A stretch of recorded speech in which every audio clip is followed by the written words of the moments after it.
So ayan guys, magandang araw sa inyo guys. So kaya pala nga ako nag video ngayon kasi ano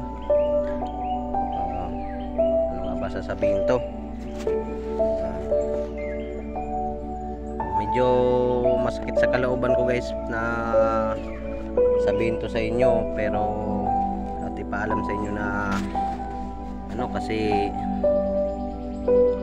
ayun nga medyo nahihirapan ako guys kasi ano,